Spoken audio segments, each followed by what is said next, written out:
This is Jason Lazzotti. It's Wednesday, February 9th, 9:06 p.m.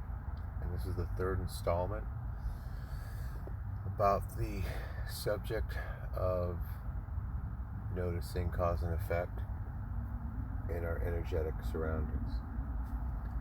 Hopefully you've listened to the other two as a premise for this third installment. So this is a little bit of history about these things I've been saying.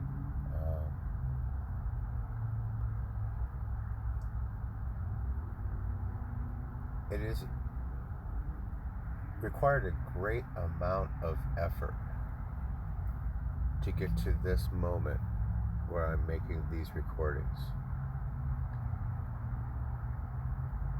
And to me, in my perception of reality,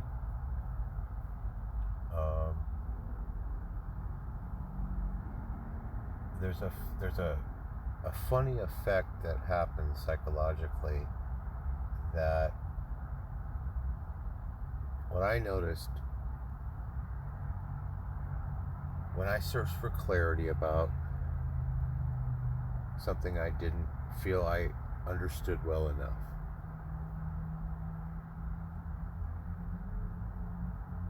And this goes to anything that I was trying to learn about, whether it be an emotional pattern, dealing with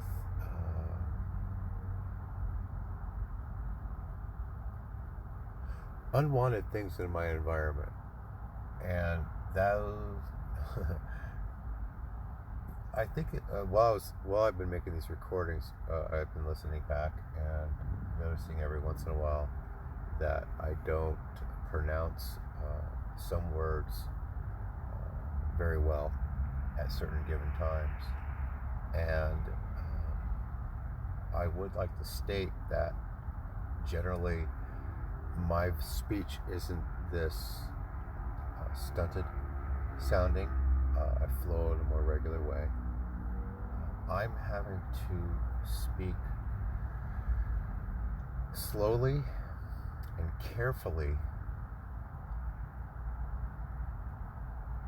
to be able to put this information out as clearly as I hope I am. It's something I've learned to do when dealing with the trouble of bringing new information to an environment. And in this case, it's the environment of hopefully putting this recording out to the entire world. Energetically, it's helpful that I don't have the entire world looking at me while I do it, but there still is the energetic reality that it could be heard by anyone or everyone at some point, at some time, at some way. It has that potential.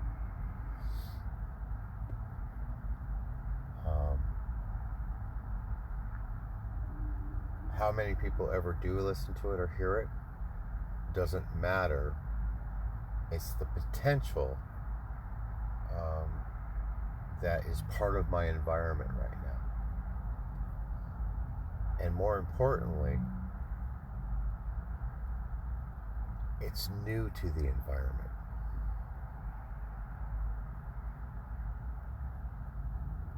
The further the additional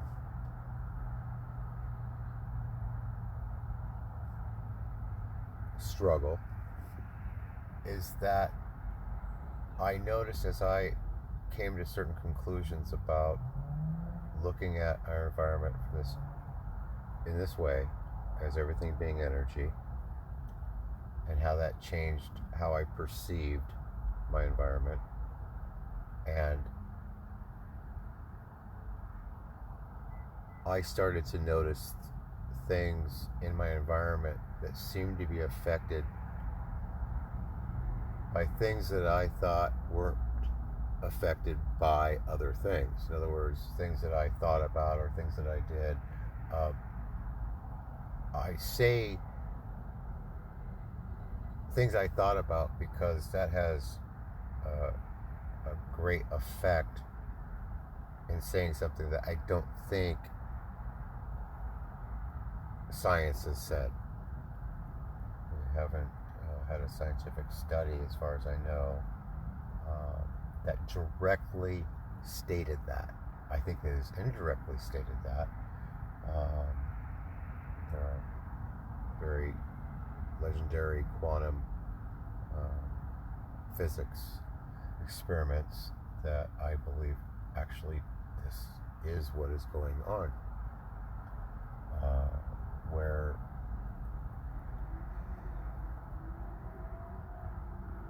in the study, the fact that there's any perception or somebody's perceiving or witnessing a wave or a particle, that it will actually affect the outcome. I'm not going to try to explain that better than that, or more concisely than that, or more correctly than that, because I'm not the authority in that. And I've said enough, I think, to make my case as far as I'm introducing this idea as the reason why that is happening. And that's new to the environment.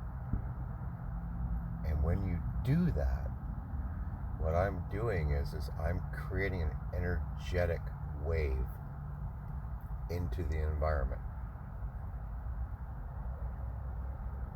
that causes an effect.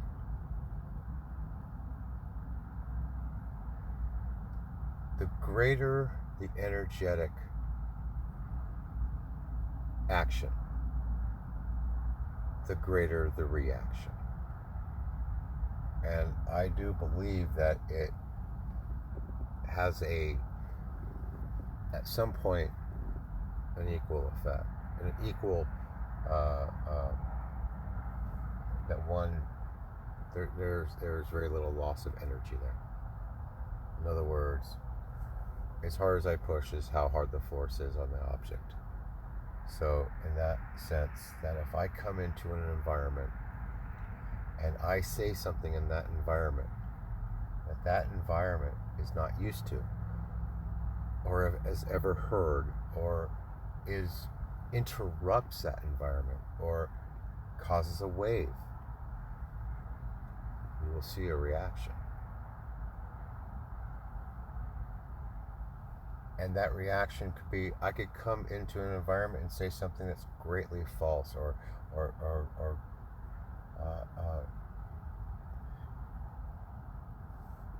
it could be a negative thing, it could be a positive thing. It doesn't matter.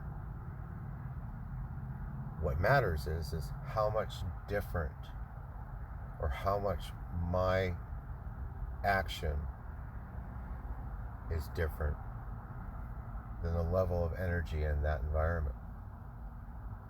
And that environment could be a group of people, it could be a place with no people, and everything in between. But there will be an effect, and it will follow the rules of cause and effect as we understand them. So that being said, back to what I originally started with, is that I noticed that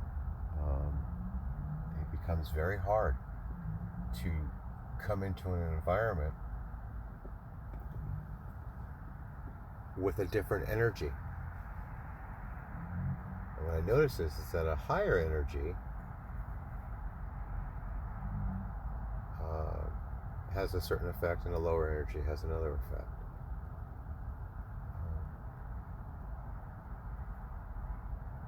I have started to notice, I don't know yet, but it's been seeming to hold that you can come in with a lower energy and lower the energetic level of an environment easier than you can raise the energetic level. It causes it requires you to have more energy to be able to do that.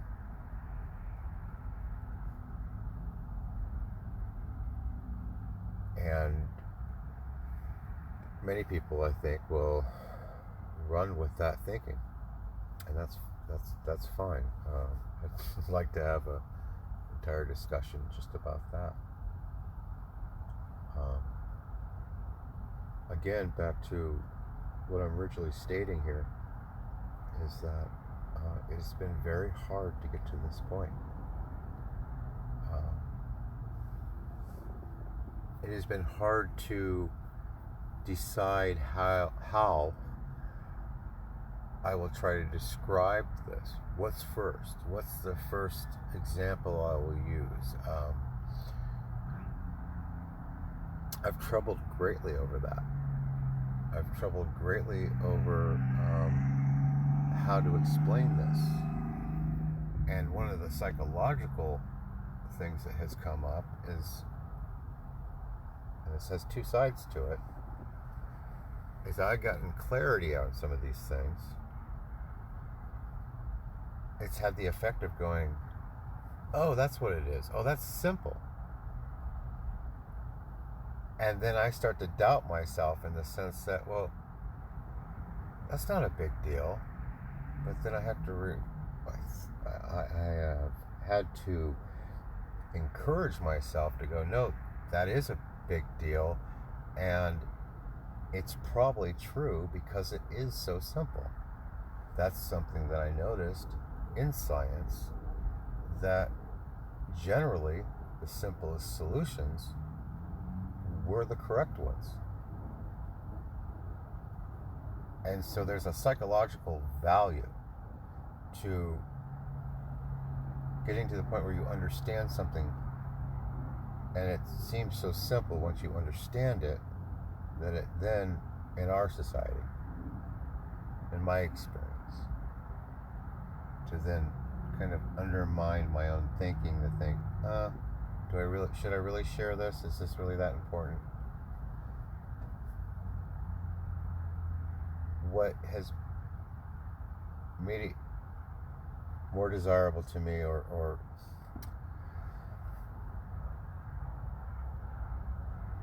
what's made me want to share this and believe in that this has great value, and that it is new, even though it does sound so simple, is the amount of different situations where this has continued to hold true. How many, well, I guess I should say that it affects everything. If I say everything is energy, and if I say everything has cause and effect, then there is nothing that it can't affect. And that reduction brings so much clarity to so many things. It should actually apply to everything. Everything.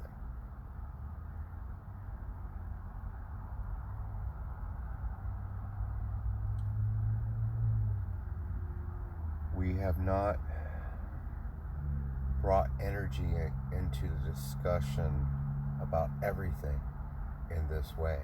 So anything that we have not brought energy into the discussion about yet is territory for new understanding and clarity about any of those things. Science has described many things in levels of energy, but it falls short when it comes to, say, social interactions, other than the general ones we think about.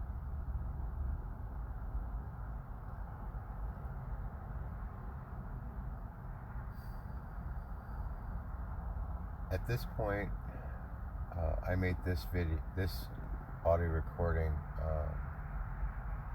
the third installment, but I wrestled with what I'm going to make my fourth installment. I believe it was going to be about in relationship to time.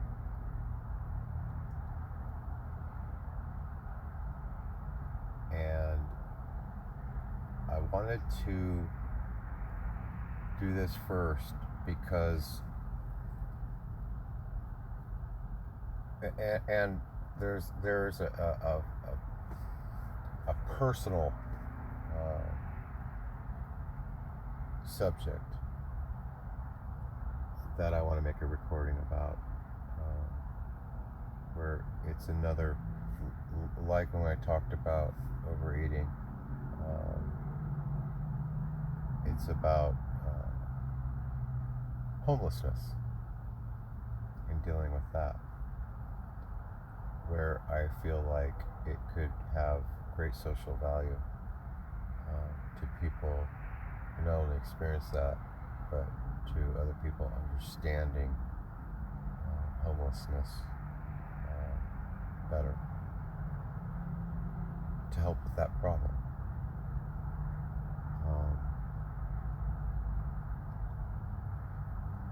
But it's hard to decide what to bring to the table next. And I think the relationship with our experience with time, and our perceptions about that, and what I've learned about what science has learned about that, and how I think those two things interplay with each other greatly and affect our experience in life. See how it goes. Thank you for listening. And I have been stating how long the audio was. This recording is 17 minutes and 52 seconds. Thank you.